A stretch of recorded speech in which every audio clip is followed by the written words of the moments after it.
Okay, good morning.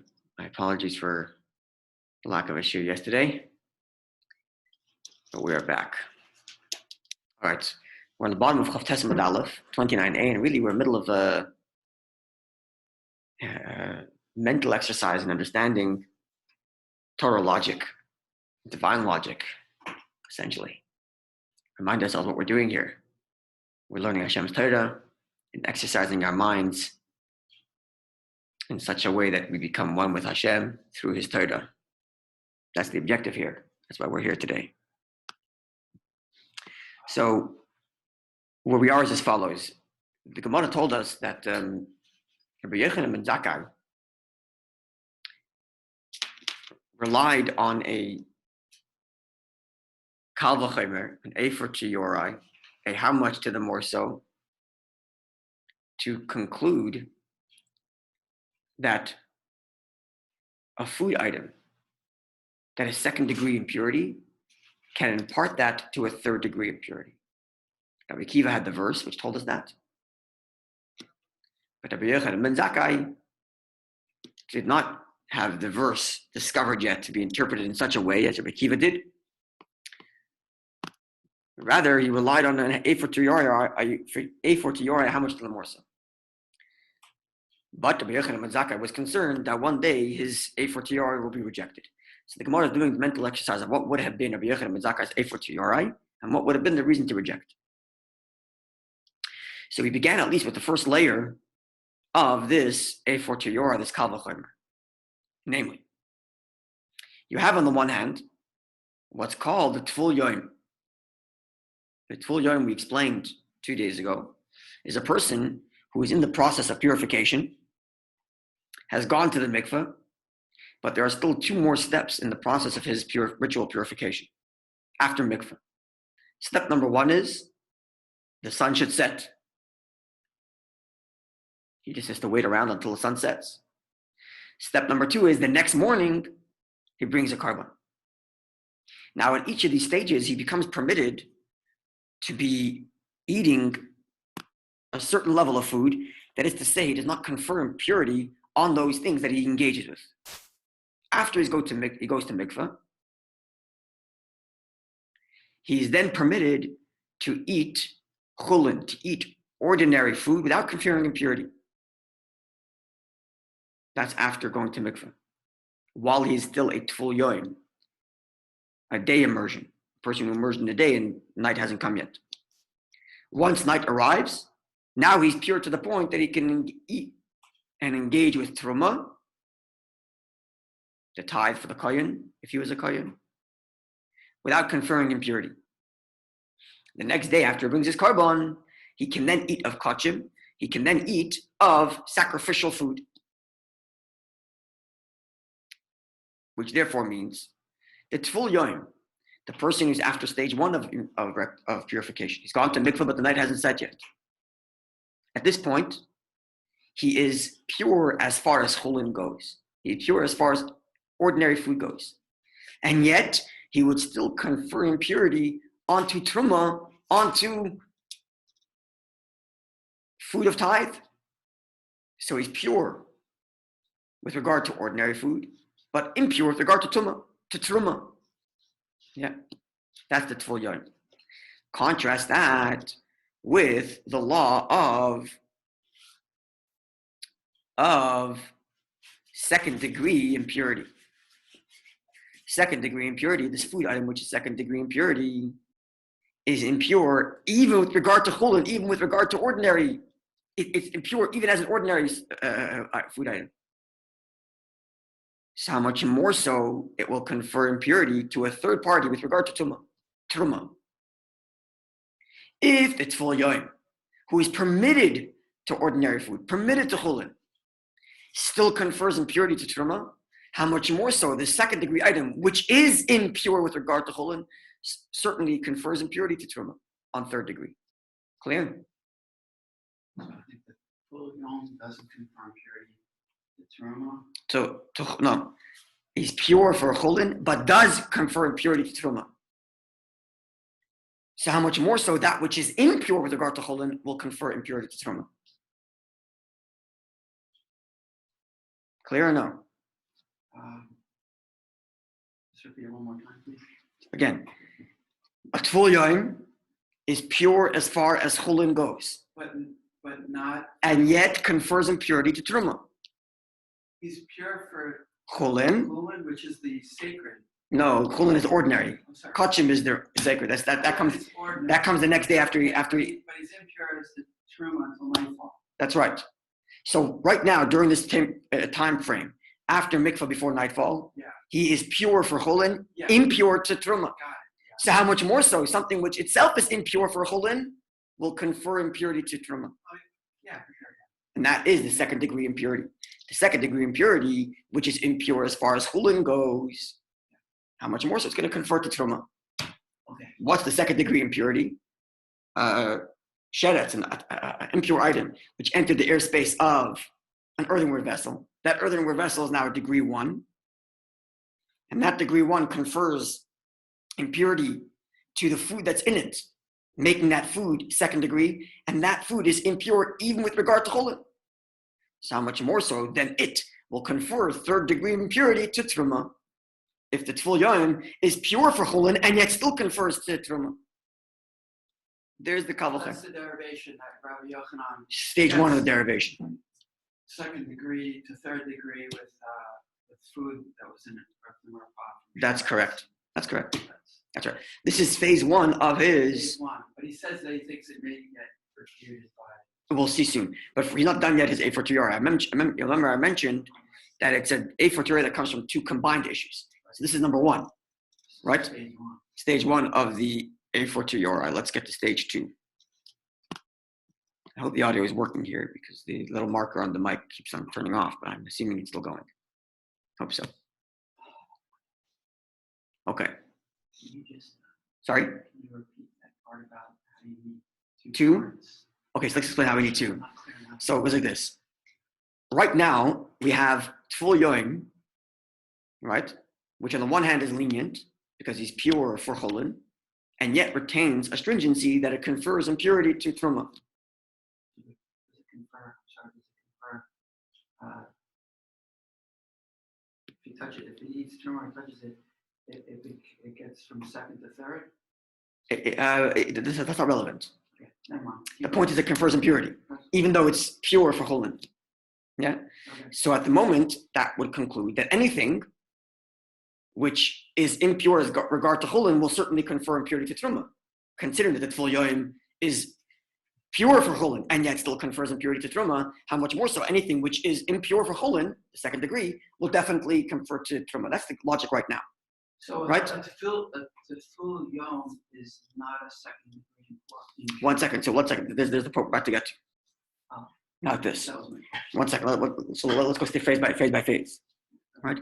Right now, the establishment is, if you are impure for chulin, and yet you still, if you are pure for chulin, Tvul Yoim, and yet you still confer impurity to truma, certainly, if you are impure for chulin, certainly you're going to confer to truma third degree, or you're going to confer to truma at whatever level.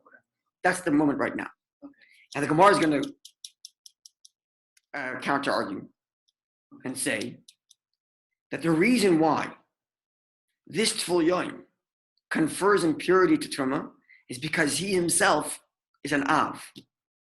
He himself is not just first degree, not just second degree. He himself is the production of the very impurity itself. That's a complete counter. Exactly. So maybe the reason why this guy confers impurity to truma is not because truma is always conferred no matter what, unless you're making it a fortiori to the second degree. The reason why he confers impurity to truma is because he himself is not just a first degree. He himself is the father of impurity. Say he produced an emission like a zav, or if he's a mitzvah, or he. Right, you can't compare a person with food, I guess, in this case. Exactly, because the food item is twice removed from the original origin of impurity, whereas this person is the production of impurity himself. Right, that's where we're going right now. Yeah. So, second to last line on Chavtes Amud Aleph 29a. Ikla Mifrach, one can counter-argue and say, Ma'ala Tvul Yoim. When in regard to the Tvul Yoim, this person who went to mikvah but is waiting for nightfall, Shekain Av HaTumah, he himself is the origin of impurity. And maybe that's why he has the capacity to confer to Truma. And therefore, you cannot deduce from here that a second degree, which so happens to be impure for Chulin, can then confer to Truma. Maybe the only reason why you're capable of conferring is because you yourself are the source of impurity. And that's why you're capable of conferring. So says the Gemara. Maybe I'm jumping ahead. Why would he be not conferring impurity to Chulin? Because he's in the process of purification. In other words, that's a good point, but it's not super relevant, because the point is, what is causing him to make the Truma impure? And if we have a reason that's unique to it, therefore we can't apply it to anywhere else.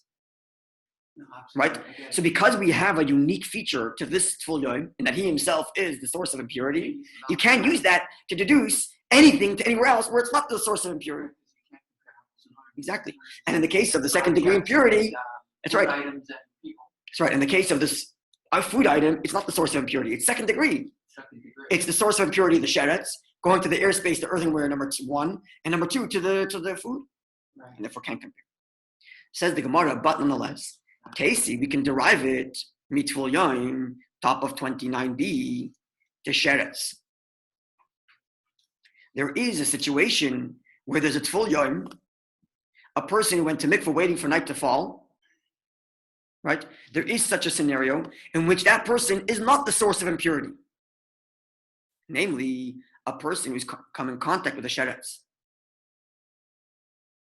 Just like the food. That's right. He's come in contact with the sheretz. So he is, even though he's not second degree, he's first degree because he touched the impurity, but he's not the source of impurity. So this person who touched the sheretz, he's first degree, not the production of impurity. He's first degree. He gone to mikveh, he's waiting for nightfall. At this point, he does not confer impurity to chulin, but yet confers impurity to truma. So much more so than this item, the second degree, which is impure with regard to chulin. Certainly, it's impure with regard to conferring impurity to truma. Okay. Yeah, but I with me. That's a good counter, but it doesn't work in all situations. Why? Because like the Gemara raised earlier, that it doesn't work if he's a source of impurity. Well, he's not a source anymore. In this case, right? That's right. So it does serve as a kal v'chomer. Okay, so it doesn't have to apply in every single case in order to. Say it again. It doesn't have to work in every single scenario in order to apply. In other words, it doesn't apply. Well, as long as we have the principle. Sorry, yeah, that's right. So if he's a source of impurity, it wouldn't work because that's a unique feature. But once you're not the source anymore, and you still have this law where you convert to truma, even though you don't convert to chulin, that can become a principle. Well, can you make a principle where there's alternate scenarios? Sorry? Can you make a general principle out of something where it could be a case where he isn't so it could be misleading for people to learn a rule where people could mistakenly believe that this valve hormone works, but it could be the source of impurity, and therefore they would come out with the wrong conclusion. You're saying that even though this person is not the source of impurity, he could be the source of impurity? Yeah. That's what the Gemara is about to cover. Let's go through all stages of the Gemara. We'll see. Everything's going to be covered. All right. So let's see. But we have to remember that every stage in the Gemara has its logic. So even if the Gemara is going to kind of counter in a moment, we still have to understand what it's saying now. Right? So right now what it's saying is that because this person who is a tful yom as having come in contact with sheretz, so he isn't the production of impurity. He's a recipient of impurity, and yet doesn't confer to chulin and does confer to truma. So then this food item, which is a recipient of impurity, it is impure for chulin, so certainly is impure for truma. Now they share a common. So they share a common.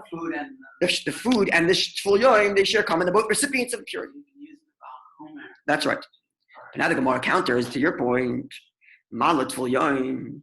But what about regard to the tful yom, the person who's gone to mikveh waiting for nightfall, the sheretz, and he is a tful yom having, in the process of his purification, having come in contact with a sheretz, so he's a recipient. This seemingly is still not a good source of a kal v'chomer. Shekain b'minoy avatuma. Even though this person himself is a recipient of impurity, because he touched the sheretz, But as a conduit, he is of a higher degree. Why as a conduit is he of a higher degree? Because he is capable of being the production of impurity. Even though he himself right now is not a production of impurity. He's only the recipient because he touched the sheretz, but he's capable of being the production of impurity. Say if he had an emission, not a seminal emission, a zov, different kind of emission, or a mitzvah. So this is what you're kind of saying. You cannot derive from the law of the Tvul Yoim, because the law of the Tvul Yoim, the person who's gone to mitzvah waiting for nightfall, is a human. And human beings are greater conductors of impurity. What's the proof that they're greater conductors? That they're capable of conferring impurity, they're capable of producing impurity. Whereas this food item can never be the production of impurity. It's always going to be a recipient. And because it's always going to be a recipient, it's possible that its capacity for conference is weakened. And thus, no kal v'chomer, even though it's impure for chulin, it doesn't tell us that therefore it's capable of conferring a third degree to truma. Because it itself is of a weaker conduit, considering that it's incapable of ever being the production of impurity, the avhatuma. Whereas a human, even though right now he happens to be a recipient because he received from a sheretz, he is a conduit, a conductor that's of a much more susceptible conductor. Proof, he's capable of being production. He's capable of being the avhatuma. Following? This is kind of what you were saying. Yeah. Is it also because when he touched the sheretz, he's already at a level of impurity higher than the fruit? No, because once you're a recipient, you're a recipient. And if you're a recipient and you're capable of conferring or not conferring, then the same thing applies to the next level down, being a recipient, just on the level lower. But it still applies because the same logic applies. That if I'm a recipient, I'm not conferring to chulin, yet I'm conferring to truma, and certainly a recipient who is conferring to chulin will definitely confer to truma. But unless we can somehow identify that you as a conductor are more potent, which is what the Gemara is telling us now. A human is a more potent conductor, considering that he's capable of being a production. He's capable of being the source of tumah. He's capable of being an avatum. So even though right now it happens to be a recipient, but as a human, he's a greater conductor. Yeah. Rabbi, so there are basically there are stages of potency. That's right. Which means that everything has its own stage as it has an ascent or a descent. That's right. So you have to consider what degree impurity are you. You have to consider what kind of impurity is it, and you have to consider what kind of conductor are you. And now before we were talking about what degree are you, first degree, and yet you're still conferring to truma while you're pure for chulin. We're talking about level of conductor. A degree. Then we talked about, well, are you the source of impurity or are you just a recipient? And now we're talking about what kind of conductor are you? And the fact that you're capable of being the producer of tumah means you're a greater conductor even when you're not the source. And thus, the piece of food, which is second degree, can never be the source of impurity, and thus does not have necessarily the same potency to conduct impurity to the next thing. Food Clear? can never be first degree. It could be first degree, but it can never be the source. Never be the source. That's right. So therefore, it doesn't have that same potency of conducting. We clear on this? Yeah. What? Just thinking of the surface. So just by that virtue that the human is a greater conductor of impurity, they're arguing that that's the reason. It can't be held in commonality. That's right. It can't be held in commonality. Exactly right. That's right. Under that scenario, you can't utilize the kal v'chomer. That's right. Because this human is a greater conductor of impurity, that explains why he confers impurity to truma, even though he doesn't to chulin. And therefore, you cannot use that as a logic to say that anything else which confers to chulin also confers to truma. Not true. The reason why this human confers to truma, even though he doesn't confer to chulin, is because he is a greater conductor. Clear? So now what we have to do is we have to find something else, right? Which is capable of conferring to another level, even though it cannot be a source. Even though it can never be a source. Yeah. So let's see. So this is where we're. So now this is the point where we're going to introduce the combined kavachim, which I mentioned 2 days ago, where you have two items that both share astringency, but don't share a reason for why they're stringent. We can then, by combined, deduce that this stringency is universal. Right? So we have the stringency in the Tvul Yoim, that even though he doesn't confer to Chulin, he still confers to Truma. That's the stringency there. At the moment, we can say the reason why it confers to Truma is because it's a greater conductor. But if I find something else that shares the same stringency that it confers to Truma, but doesn't have the commonality of being a greater conductor, then by combined, that they both have the stringency of conferring to Truma, I can make a universal principle with the Kal V'Chemer. That's what Gemara is about to do now. So second line from top of the page, Kli Cheres Yechiach. A Kli Cheres, a earthen vessel, will be the other element which informs us that it has the stringency, yet does not have the capacity to be the conductor. A Kli Cheres can never be the production of a truma, of impurity. It's always going to be a recipient, because it's a vessel. Vessels don't become impure unless it's a recipient of impurity. Humans can produce impurity. Animals can produce impurity, but not vessels. Vessels only recipients. So this Kli Cheres, this earthenware vessel, is a recipient of impurity. And yet, it has the capacity when it itself is first, right, to confer impurity onto Truma. Onto Truma. And certain... It's a giver. That's right. Even though it's only a recipient, it still becomes a giver to Truma. So therefore, as Ashi puts it, don't get so bent out of shape that something which is a recipient, like the second degree impurity, which is impure for Chulin, that it's also conducting. Because the Kli Cheres gives us the principle that even though it's incapable of ever producing Truma, of producing impurity, yet it's still a full-on conductor. So there's no issue. In other words, don't tell me that the reason why the Tvul Yoim is conferring impurity to Truma is because he's a greater conductor. Why is he a greater conductor? Because he produces his own Truma, his own impurity elsewhere. Not true. The fact that you confer has nothing to do with your capability to produce. What's the proof? A Kli Cheres, a earthenware vessel, is never capable of producing Truma and yet confers. Says the Gemara, Kli Cheres has another virtue. The Kli Cheres itself is another virtue. We clear so far? Before we get to the next stage, we're clear at this point? Yeah. Now, we have in other words, saying it's not because the person has a greater degree of conductibility. What's the proof? That's correct. It may be, but not necessarily. That's right. In all cases, that's right. It could be like the Kli, exactly. the earthenware vessel, where it's a recipient, but it can also confer impurity. Exactly right. The fact of your capacity to confer impurity has nothing to do with your ability to be a producer. What's the proof? Kli Cheres is not a producer and yet conducts. Yeah. And therefore, why can't we conclude that something which is a lesser degree of recipient can also conduct by the a fortiori of something else, which is pure for Chulin and yet conduces for Truma. And its conducting has nothing to do with its capable of production. The Tvul Yoim, which is pure for Chulin but not pure for Truma, and its conductibility has nothing to do with its ability to produce, because there are other things that don't produce and yet still conduct. Exactly. But now the Gemara is going to counteract and say, well, maybe the reason why Kli Cheres is a higher form of conductor, because it's a higher form of recipient, even though it's not a producer. Maybe the reason why it can conduct is because it's a higher form of recipient. How so? Mal Kli Cheres, when it comes to a Kli Cheres, third line,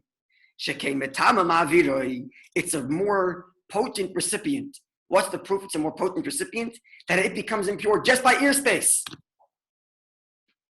So we're getting more and more subtle. Before we were saying, well, why is it that a Tvul Yoim is a greater conductor? Because it's a greater producer. And that's what makes it a greater conductor. Because it's capable of producing, and thus it's rephrase that. The reason why it's a greater conductor is because it is more potent, considering that it's capable of producing. Now we're saying Kli Cheres is also a unique kind of conductor. How do I know it's a unique kind of conductor? Because it's a unique recipient. It's a unique recipient because it only receives in airspace. Whereas this second degree impurity, which is not such a great conductor, it's not such a great recipient, because it only gets receiving by touch. So maybe considering that it's not such a great receiver, it's not such a great conductor. And the kli cheres being a conductor is because it's a great recipient. It's a more potent recipient, considering that it receives even in airspace. I think the food, Following. But I think the food, which is a lower level recipient, receives impurity through airspace as well. Only touch. Only touch. Oh, because it's touching the walls. It's touching the walls of the earthenware. It's not the airspace. When it comes to an oil, if the food was suspended in the airspace of the earthenware, it would not become impure. It would not become impure. That's correct. If the food was suspended in the airspace of the earthenware vessel, it would not become impure. It's only by touch of the earthenware vessel. Very subtle, yeah. So we have to make this clear. So where's Rashi? I think explains this.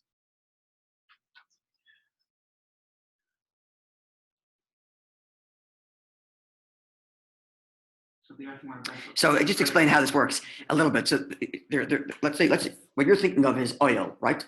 So say there's an impure item that's in the same room, under the same roof as a piece of food. That piece of food becomes impure. But that's not impurity by airspace. I'll explain why. The rule there is we imagine that food item, that impurity fills the entire space. It's as if the whole thing is full of space. So it's as if it touched it. Right? Whereas when it comes to an earthenware vessel, it's the airspace that makes the earthenware vessel impure. But it's not as if that entire airspace is filled with impurity. And therefore that food item only becomes impure if it touches the vessel, not if it's in the airspace of the vessel. Like you said, if it's suspended in the air. Right? So now let's come back to our main point, which is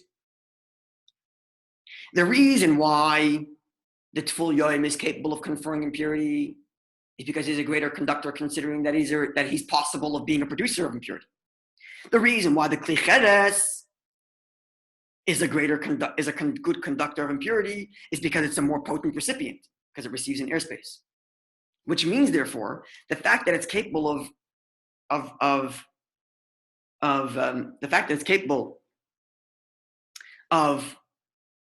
conducting to impurity has nothing to do with either of them. Has nothing to do with their unique qualities, because they have different unique qualities. And therefore, Lloyd is fourth line, second word, and we keep going back and forth between Kli Cheres, that's capable of conducting, even though it's not a producer.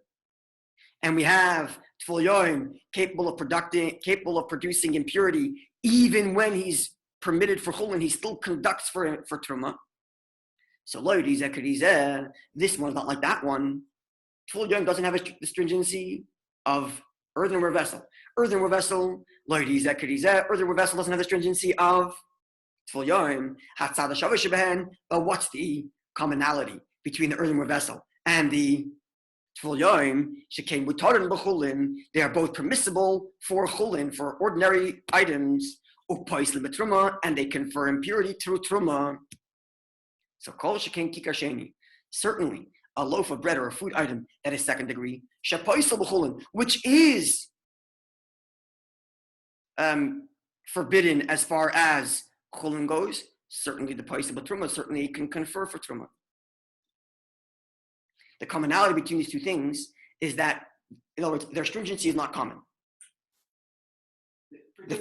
For different reasons. And therefore you can't make any comparison between the two. The impurities or transmission or receivership of these two are irrelevant to each other. Are different things. That's correct. But the commonalities, this one, they're both non-pure for truma and yet pure for chulin. Right. So how much more so something which is impure for chulin is definitely going to be impure for truma. And that's so we found the commonality that produces the kavol chaimer. That's correct. But this is how the Gemara does it. This is a very common exercise in the Gemara. Okay, so this is a very solid kavol chaimer. So why would the next generation reject it? Right, Rabbi Yochanan ben Zakkai said, I came to this conclusion, but I'm worried that there's going to be a generation that's going to reject my logic. So why would the next generation reject this logic? It's very sound. Says the Gemara, the Dor Acher, and the next generation that Rabbi Yochanan ben Zakkai was concerned with that would reject this logic, Parach, they would ask, Ma latzad hashava shebehen, the commonality between Tful Yoim and Kli Cheres is Sheken Yesh Ben Tzad Chomer. They both have a unique quality of stringency. Even though the unique quality, as you said, are different dimensions. Tful Yom is because it's the producer, and Kli Cheres because it has a unique way of receiving. But nonetheless, at the end of the day comes this theoretical next generation to say, nonetheless, they both share the fact that they have a unique feature.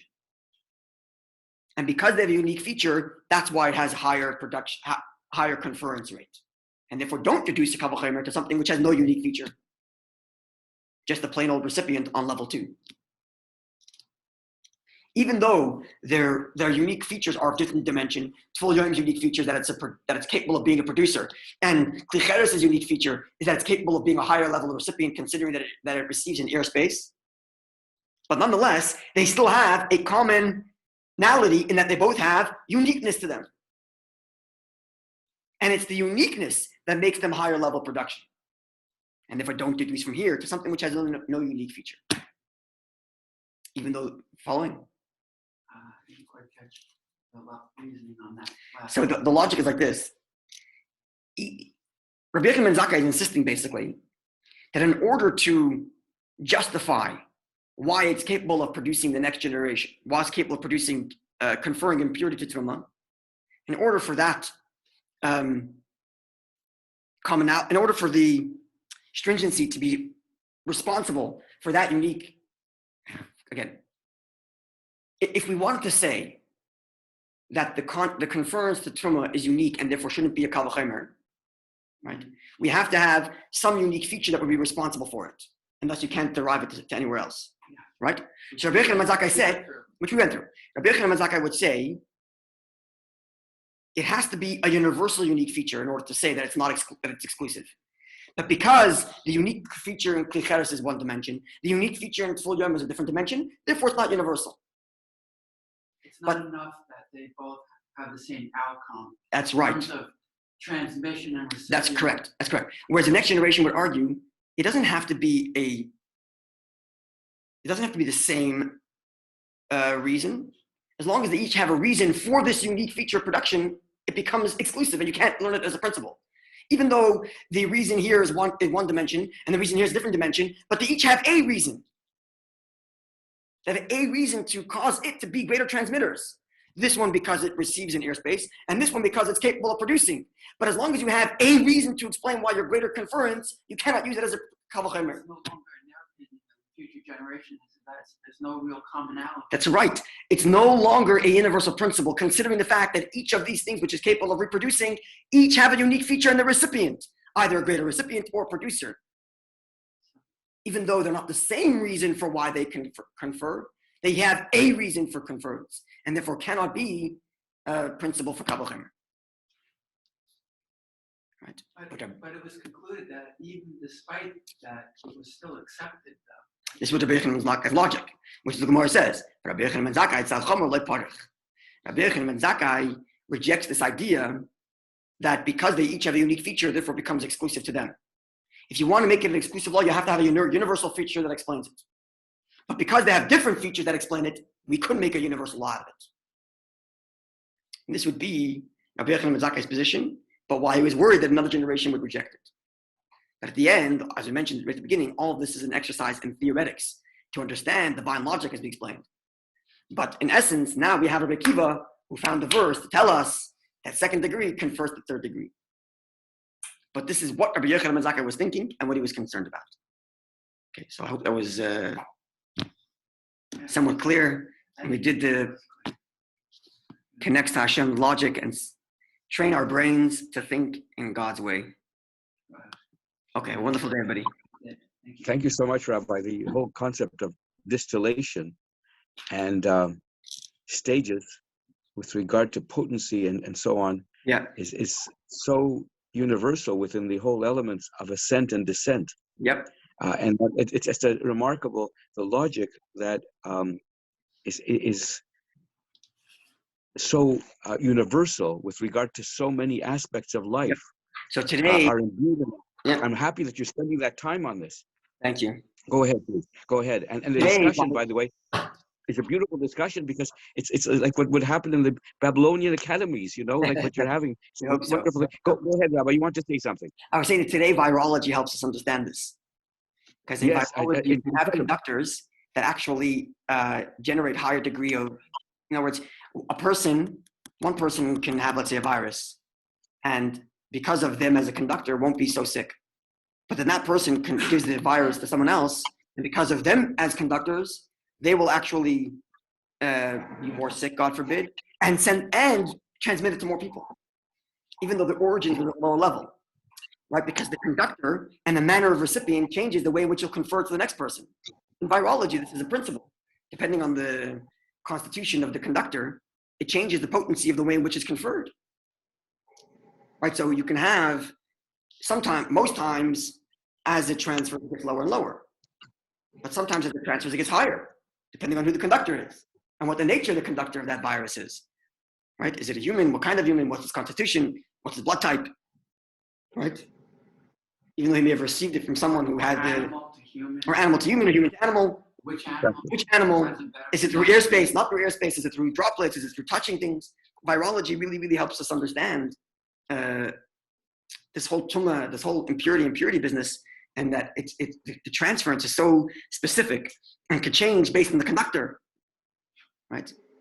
So, and the level of ascent or descent with regard to whether it be truma or chulim is unbelievable. Right. Also, I mean that's such a vital aspect with regard to what is more sensitive, what is more and less sensitive, but with regard to the level of holiness. That's right. And how we look at the level of holiness. So the more spiritually sensitive a person becomes, the more capable they are of, God forbid, becoming a transference, a conductor of negative spirituality. Right? Exactly. Truma is a higher conductor than chulin, and kachim is even higher conductor. Right? Yep. Exactly. Like beautiful explanations. Thank you so much, Rabbi. I'm not the next week and a half. There's some tremendous